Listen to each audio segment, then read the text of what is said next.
GM, everyone. Hi, Venus. Good to have Hello, you Lena. here. How are you? I'm good. How are you? Very good, very lovely. Very excited for this stream today. Also excited that we have an announcement and also a shared mission that we announce at the end. Um, but yeah, for everyone who is joining here for the first time, I'm Lena, Data Engineer at Celo, which is an L2 scaling Ethereum focused on real world solution. And this is our founder stage where we showcase founders who are building for MiniPay, which is a stablecoin wallet built on Celo with over 14 million activations globally, near zero fee transactions. And yeah, they are making stablecoins useful throughout the world. And before we get started with a lot of questions, Dina's about your product and what it means to build for MiniPay and on Celo, do you want to introduce yourself a bit, share a bit more about who you are, what you did before, how you became a founder for MiniPay? Yeah, okay. So, hi everyone. I'm Linas. I'm from Lithuania, but nowadays mostly living in the south of Brazil. And I became a founder about a year ago. Started building mini apps. Right now, I have more than 10 of them live and earning some revenue, and many more in the graveyard. So, yeah, I've been productive the last year, basically thanks to AI, but mostly.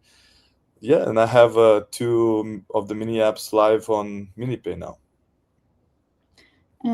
Yeah, amazing. Yeah, I think you shared your his story with me before, and I think I just find it really amazing how you decided to become a founder and then in such a short time you just iterated, realized AI as a tool you can use to kind of like build kind of a side income. And even though you never built apps before, you kind of started doing that. And now you have two apps live and in total 10, which I think is incredible. And we'll talk a bit more about that. Um, but before we go into that, do you want to share more about the apps that are live on MiniPay, Squadletics, and Melorize? Do you have a demo, or do you want to just share a I bit can just more? explain what they are. Like the main app is Squadletics. That's my main baby. It's a fitness challenge app where people stake money to join challenges and then have to do the exercise in front of the camera every day for 21 days, while AI is counting their reps. So basically, if they skip a day or don't do enough reps in a day, they lose their stake. But if they complete the challenge, they can earn a share what others lost. So basically, it's a new way to earn money by exercising at home, or at least get like extra motivation for exercising, for being consistent in workouts.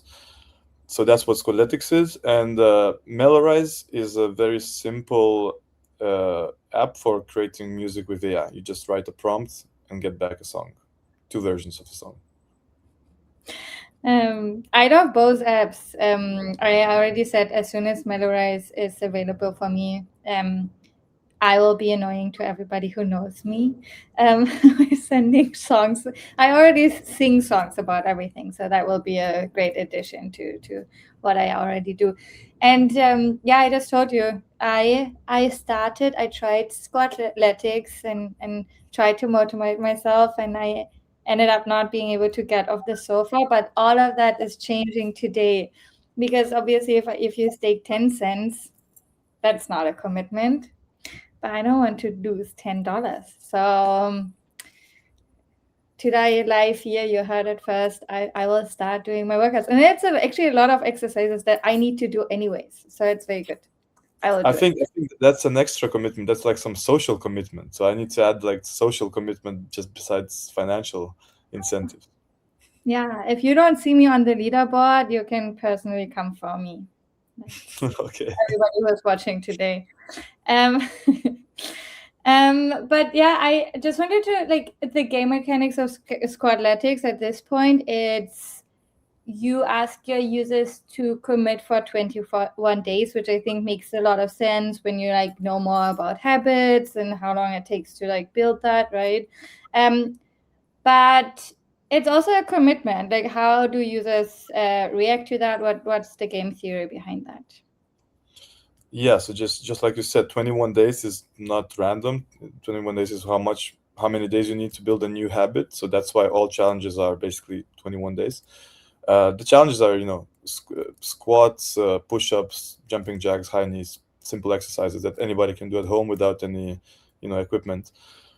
And the game theory behind that is that, well, if you have skin in the game, you will be more interested in actually pursuing the goal. And another thing is, because you can stake as little as 10 cents in one challenge, and you can up to $20 at the moment. So basically, I can see the dropout rates, like the people who put $20, it barely, really rarely they drop out and lose. But the people that stake 10 cents or 50 cents, I would say 80 to 90% of them lose. And it's also a good thing because, then it's always sure that there will be some earnings for those who finish. So it's kind of a sustainable business model. And even when people fail, normally the churn in other apps maybe is a bad thing. Somebody like fails and then never come back. But here, when people fail with 10 cents, they still know, like, oh, the only one who I can blame is myself. And next time maybe I'll come back and like put more money. So I see a lot, like, I see some people that fail but really come back and put more money next time. Yeah, that's going to be me because I already put the little money. It didn't work. Later, I will share a screenshot of putting $20, and then I have to. So Exactly. you already have another client. Um, and for Melorize, it's a bit simpler, right? Like people can just pay as you go, and I think it's such a simple model, but still, instead of subscriptions or instead of like this daily check-ins, what was your choice for building that app, or like how did you have that in mind? What the value add is here for the user? So I was thinking about platforms like MiniPay. What are the advantages of them? The number one advantage used to be probably thinking about distributions, like free distribution. There's not so many apps in the App Store and many users, and they it's just like free attention. Basically, you get like this initial push. Once the App Store of MiniPay gets saturated with hundreds and thousands of apps, that's a different story. But right now, there's little apps and millions of users, so that's number one advantage. But I was thinking like about business models and what should be built on a platform like MiniPay. And for example, Melorize, for creating music with AI, there are many apps. But basically, there are like the main apps who have their own AI models, like Suno, Udio, Google Gemini just released music creation in their app. But and there's way more also like simple wrappers that use these back in the back and use these models, but they just like do API calls and wrap it in a different front end. But all of them use subscriptions. So basically, to use them, you have to pay $10-20 or more, lock in for a month or more. But what if you just want to create one song just to test it out? What is this AI music creation? Or you want to create a song as to give as a gift to your mother for like Mother's Day, which I think is a great use case. But you don't want to pay like $10 or $20 just for this one song. Maybe you will if after you try it in the beginning. Uh, the problem with like traditional app stores or like web apps, you cannot really do micropayments because Stripe or other payment provider would just get, I don't know. Is that mine? No, that was me. I'm so sorry. No problem. So basically, yeah, like for each payment, you cannot charge anyone like 10 or 20 cents or 50 cents because Stripe will minimum take, I think, 40 cents plus 4% from each transaction. So basically, like if you charge someone like 40 cents, you get zero. No. That doesn't make sense, for but on MiniPay you can charge as little as 10 cents, or whatever your business model is, because the payments are basically free. The gas is very, very like cheap, basically like almost zero. And so there's no extra app store tax. Apple App Store takes 15 to 30%, whatever. So that's what kind of enables the micropayments and a new business model. So that's why I kind of did this simple app, Melorize, which is just an AI wrapper with like one API call and one payment. But it works. People like it. No, I love it, and I think this is super important also for founders or builders. I think people always overthink what they should build and what they should offer, and sometimes the simplest offer is the best. Just like come in, do one thing, go out, and if you like it, you come back. And I think that's always what I tell also our builders and founders. Start simple. Start with exactly what you're doing. And then you can still add challenges or something else or new features, but people don't even need it. Like most of the time it's easy as that. And I really like that about your products. And a little bit about like you said you just built this wrapper, but you haven't like you were technical at one point, or you learned writing code at one point, but that's a very long time ago. Or like you dabbled in it at one point in your life, and now you build all of your apps with AI. So how does your workflow look like when you create those apps? How fast do you go from idea to launching on MiniPay? Hmm. Yeah, I wouldn't say that it counts to me being technical, because I just learned PHP programming on my own when I was 12, and by 13 I stopped doing that at all. So now, 25 years later, I don't even know if that even helps me. Maybe help in knowing what that was, like a variable, an array, and whatever, but basics. So, and also, anyway, I'm not programming. I'm basically vibe coding. Like that's the way. So my workflow, I think the workflow is very similar to like anybody who is doing agentic coding right now. I'm not even like that deep in like the setup, setting like very complicated like sub agents or agent swarms or skills. No, I just don't overthink it. I just do it. My setup is super simple. I just use like Codex and Windsurf basically for, the basic plans, pay like $20 a month for each. So that's like more than enough for me for 10 apps that I have. Yeah. But I would say maybe my workflow is just a little bit different from some other vibe coders, or just programmers nowadays. Is that, for example, Squadletics, there are some things that agent cannot test. So like especially the algorithms of computer vision, like pose recognition. So what is a squat, what is a push-up? When once I do some like hardening of the algorithm, or I want to make it a little bit more strict, I just have to turn on the camera and go and do the squats myself, because otherwise there's no way to test it. It's like one thing that the model thinks in theory, but so maybe that's the only difference in my workflow from other vibe coders. And I think in the workflow, You're training more than normal vibe coders. You're you're working out more than normal vibe coders. yeah, like building apps and abs. Yeah. So, Great but title for this episode. so also, like one thing that I kind of started doing now more is, well, I go to gym almost every day, and now I stopped listening to the music in the gym. Instead, I just literally talk to ChatGPT all the time in voice mode. When every day I have like an idea of a new feature, new app, maybe new distribution model or something, and I just talk it through, like either validate it, ask to research, whatever, just go back and forth discussing. And by the end of the gym session, I have kind of a full on implementation plan, or I dismiss the idea. So that's like what literally I'm doing every day, just talking to ChatGPT while I'm walking. I love that. That's such a good use of your time. I don't like going to work out because I feel like I'm wasting my time. But That's kind of a good use of your time. So I agree with that.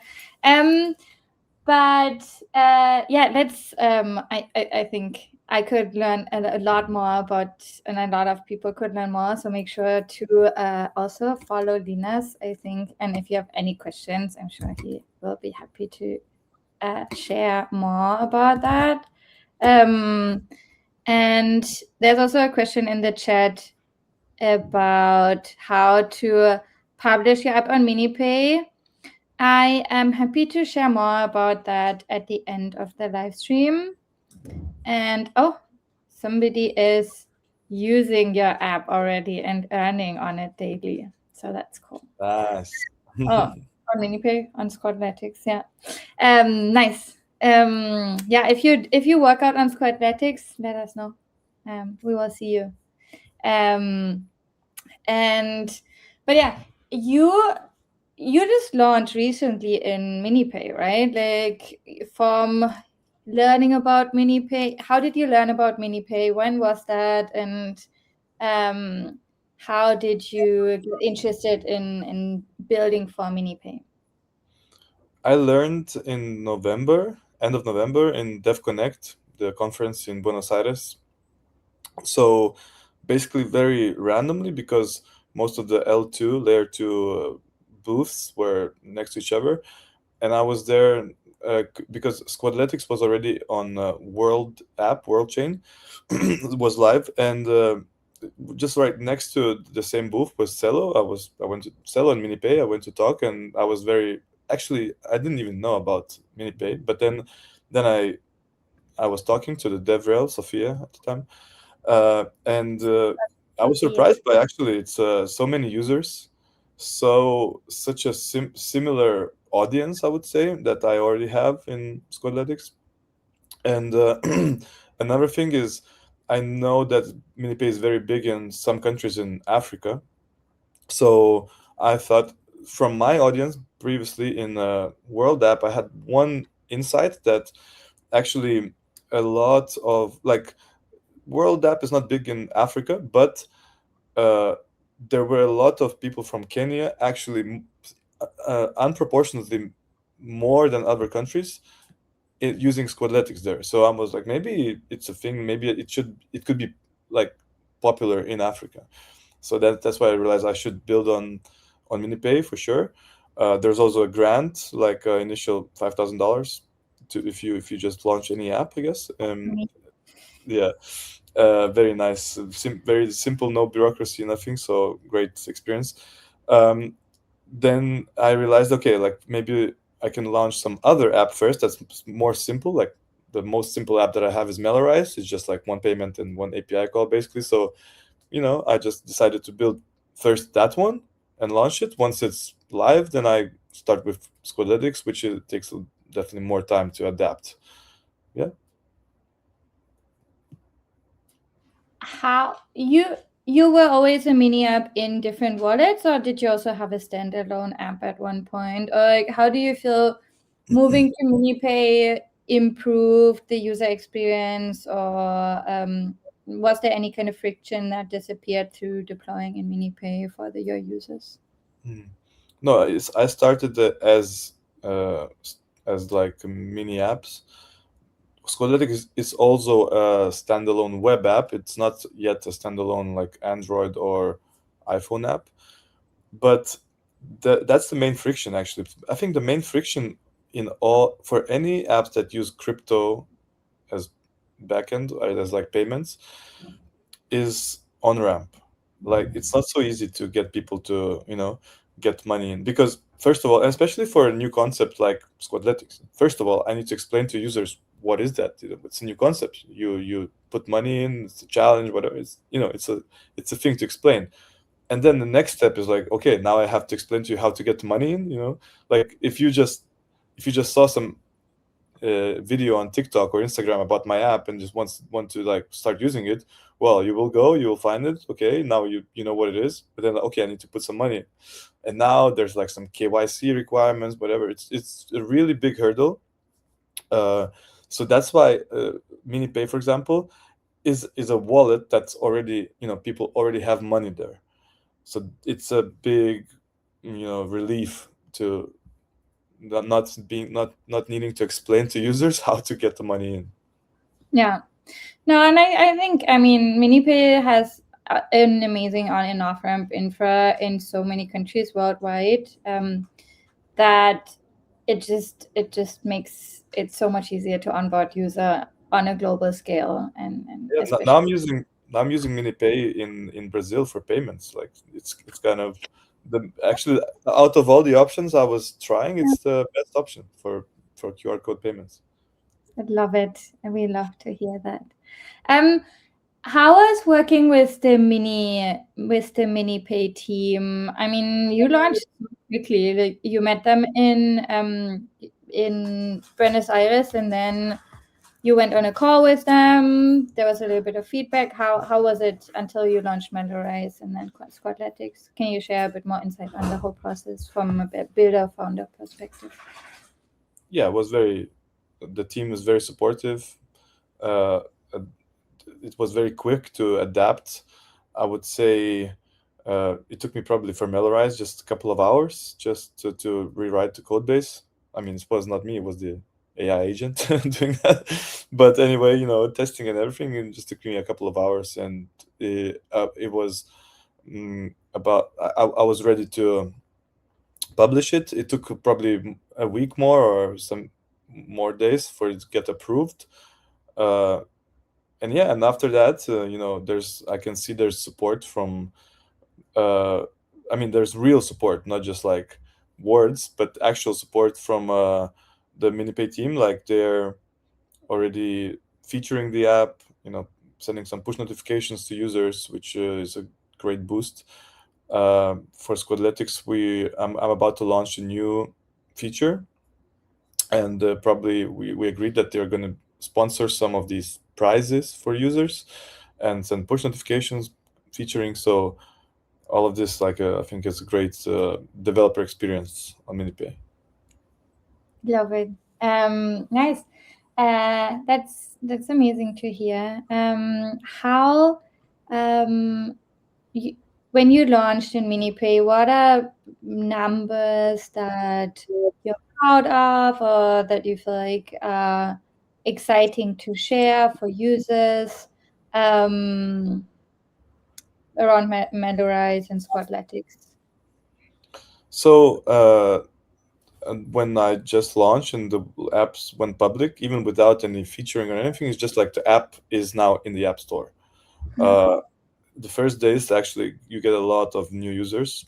So I would say Melorize actually every day. It's not like a huge revenue stream or whatever, but probably every day there's around 50 apps that being created on average. But then those first days, so 150 or 200, just like from people just randomly seeing the app in the App Store and discovering, because there's many people just like curious, I guess. And the same with Squadletics. The first few days were a lot of new users. Um, and then Melorize has, for example, had some like push notifications being sent from MiniPay team, which also like increases like, I don't know, 5 or 6 times the number of people like trying your app. Yeah. Yeah, I think, yeah, as you mentioned, it's amazing. You just like in the App Store, there's a new little flag, and you just get this huge amount of users that are just testing. And then, as you mentioned, you also now working with the with some feedback that the MiniPay team provider, like that you're working with them on a new feature for Squadletics, also to make it maybe a bit more sticky. I think it's always a journey that you have to develop an understanding what do your users want, how does that look like, and when does it launch? Or you just mentioned that. Yeah. So, yeah, so the new feature is basically a new mode of, because right now there's challenges and they take 21 day. And the problem with that is that it's a very big ask for a random person who just accidentally opened your app. It's a big ask because, well, after they get to understand the concept, then now they have to put some money in. Then actually do something in real world, not just like click buttons or swipe and scroll and whatever, but actually like you have to open the camera, put the phone, lean it on the wall, put it on the ground, lean it to the wall, go and actually do things, physical things, and then continue that for 21 days. That's a huge ask in a, I guess, in today's world of, where people are used to instant gratification. There needs to be something that's maybe is more simple for the first time users. So something that they can get like a taste of what this could be, what are these challenges, but not exactly like that big. So I was thinking, like, actually, the whole suggestion came from the MiniPay team, and I discussed with them. Then I discussed with ChatGPT and the gym, as I do, and I came up with this whole concept like that. Now I'm gonna test. The concept is daily competitions. Basically, they just take 24 hours until you see the result, and it's a little bit different. Like now, it's going to be how many exercise reps of like how many squats or push-ups you can do without stopping. So basically, you start doing them, and like once you cannot do anymore, once you pause for more than 7 seconds, it just like counts your final result, and then you go to the daily leaderboard or like monthly, and Yeah. you to enter you just pay like some very small amount, like 5 cents in the beginning, maybe like that. We're gonna have like some sponsored prizes too, but yeah, so very small hurdle to join, but like you can win at the end of the day. If you're in the top 50% or maybe top 10, you get like even more. So there's like incentives that basically you can see the result in 24 hours or less. um, and then I believe it's not just for uh, getting a taste of like what the challenges are and what is this thing with like AI, you know counting your reps and verifying, but also I'm hoping that maybe it's a new way to get more shares on social media, just like Strava. When somebody's running, I just ran 10 miles, I will post on Instagram my Strava thing, and it's like a great user generated content for Strava. For Squadletics, for example, I don't think, well, we have a sharing mechanism like, oh, hey, I joined the challenge, hey, I finished the challenge and earned like $5 extra. But I don't think that's a thing that is very people are eager to share. It's just, not that interesting. While I think a fact that hey, I just did, 100 push-ups without stopping, that's something you can be maybe proud of and share. Uh, so yeah, that's one more hypothesis that maybe there's gonna be more shares too. So this is launching today at midnight UTC. Let's see how it Okay. goes. That is very exciting. I will after under this live stream, I will post tomorrow how many. Wait, what is easy? I'm not gonna do push-ups. And then and I did 2 push-ups. That's what I'm gonna share tomorrow. Impressive, right? I know. Not bad for a start. Um, okay, yeah, very excited. Yeah, so everybody make sure to check out MiniPay, check out Squadletics, and make sure to challenge me tomorrow with 3 push-ups. Um, that's that easy.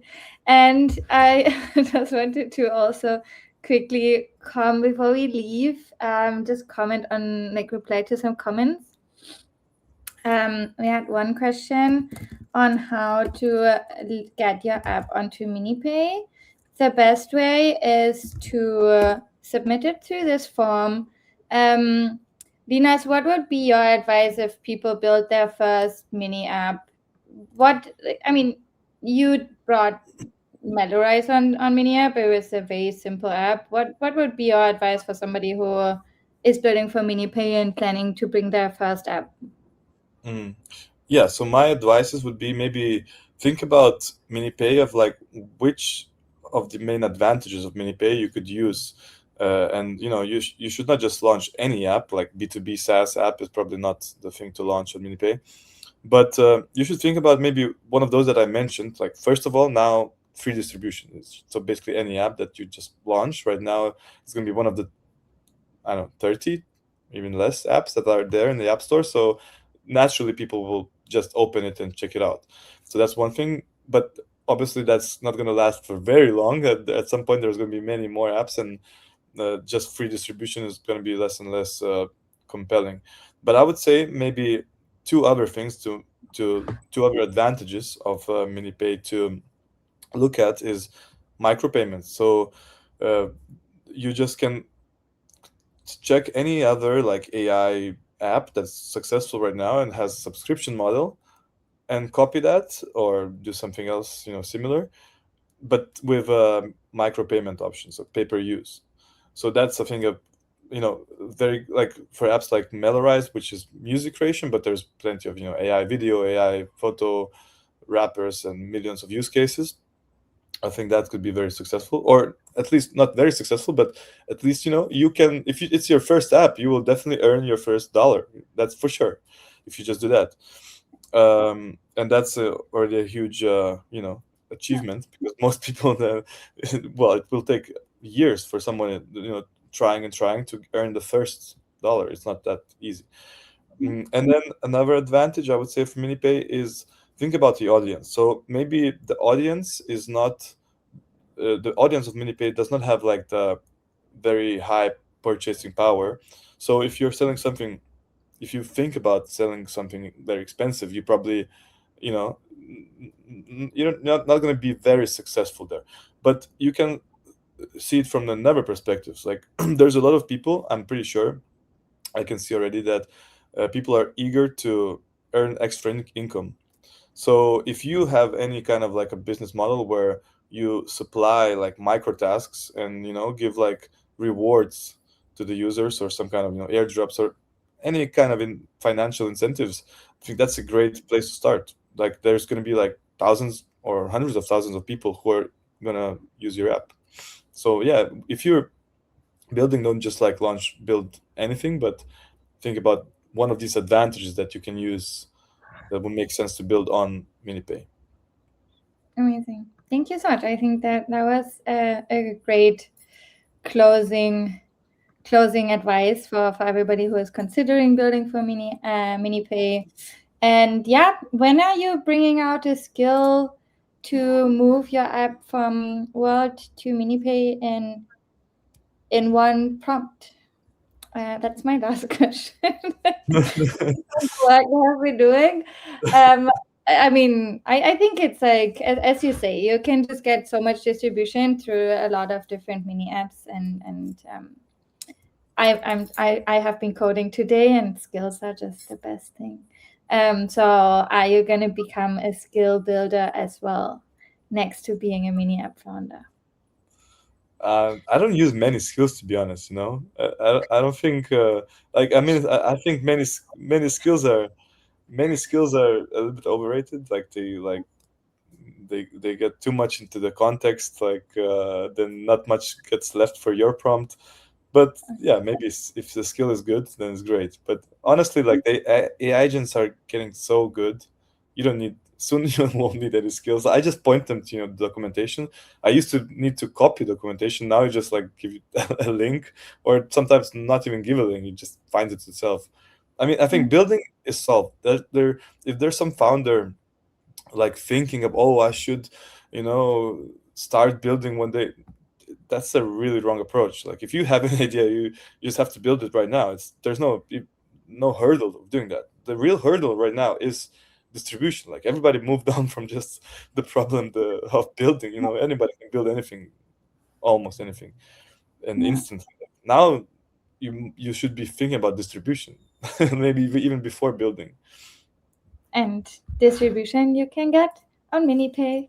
Um, very, very lovely closing words. Thank you so much for joining, Linus. Very excited for the new feature you're launching tonight at midnight UTC. And I will see all of you who have been watching tomorrow in the challenges in Squadletics. Cool. And also all mini app founders, feel free to reach out to me. It's Gigahertz. Let me just put this in here. If you have an app that is live and has users, feel free to, first of all, submit your app in the form, and then make sure to reach out to me so I can review it. Just very important, and I think as Linus mentioned, Linus already had his app live and had users. It's important that your app is scalable because you will get distribution, and you want to make sure you're able to manage a bit more users than we are used in Web3. So yeah, thank you so much, Dinas. Have a lovely day. And we will chat soon. Can't wait to see you next 5 steps on MiniPay. And happy building, and talk soon. Thanks so much. Bye-bye. Bye.